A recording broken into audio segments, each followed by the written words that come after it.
తెలంగాణ రాష్ట్ర వ్యాప్తంగా ఎండలు మండిపోతున్నాయి. ఇవాళ అక్కడక్కడ తేలికపాటి నుంచి మోస్తారు వర్షాలు కురుస్తాయని వాతావరణ శాఖ అధికారులు చెబుతున్నారు.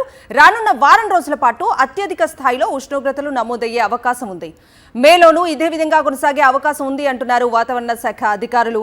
గతేడాది కంటే ఈ ఏడాది ఎక్కువ ఉష్ణోగ్రతలు నమోదవుతాయని చెబుతున్నారు. ఇదే విధంగా పొడి వాతావరణం కొనసాగితే వేడి గాలులు కూడా వీచే అవకాశం ఉందంటున్నారు. ఇదే అంశానికి సంబంధించి పూర్తి డీటెయిల్స్ అందించడానికి హైదరాబాద్ వాతావరణ కేంద్రం నుంచి మా ప్రతినిధి సుస్మిత లైవ్ లో జాయిన్ అవుతున్నారు. సుస్మిత, తెలంగాణ రాష్ట్ర వ్యాప్తంగా ఎండలు మండిపోతూ ఉన్నాయి. సో మనం మ్యాప్లో కూడా చూసుకుంటే వచ్చే 5 రోజుల పాటు కూడా రోజు రోజుకు కూడా టెంపరేచర్స్ పెరిగే అవకాశం ఉన్నట్టుగా కూడా తెలుస్తుంది.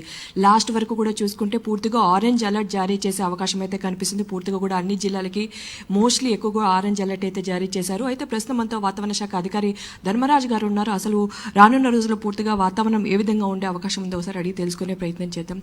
సార్, చూస్తూ ఉన్నాము చాలా అత్యధిక స్థాయిలో ఉష్ణోగ్రతలు నమోదవుతూ ఉన్నాయి. రానున్న వారం రోజుల పాటు సిచ్యువేషన్ ఏ విధంగా ఉండే అవకాశం ఉంది?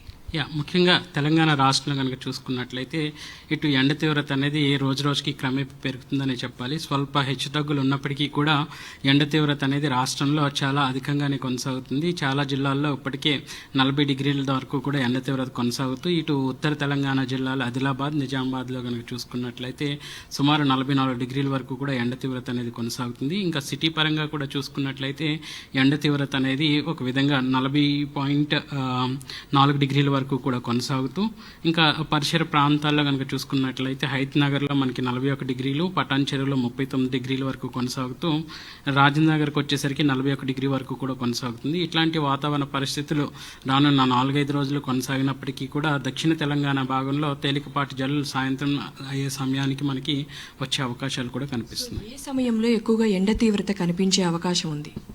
ముఖ్యంగా చూసుకున్నట్లయితే ఉదయం సమయంలో మనకి సుమారు 11 ప్రాంతం నుంచి 4 గంటల ప్రాంతం వరకు కూడా ఎండవేయడం వాతావరణం అనేది ఎక్కువగా ఉంటుంది. వీటితో పాటు ఉక్కబోతతో పాటు అసౌకర్యమైనటువంటి వాతావరణం కూడా ఉంటుంది. కాబట్టి ఇప్పటికే ఎండ తీవ్రతకు సంబంధించి ఎప్పుడైతే ఎండ తీవ్రత మనకి 45 డిగ్రీలు దాటుతుందో అక్కడ ఆయా జిల్లాలకు హెచ్చరికలు కూడా జిల్లాల వారీగా జారీ చేయడం కూడా జరుగుతుంది.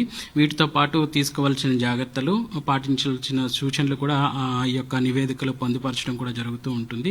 గత 2 రోజులుగా కూడా చూసుకున్నట్లయితే ఇటు నిజామాబాద్తో పాటు ఆదిలాబాద్ జిల్లాల్లో కూడా 45 డిగ్రీల వరకు కూడా గత 2-3 రోజులుగా కొనసాగింది.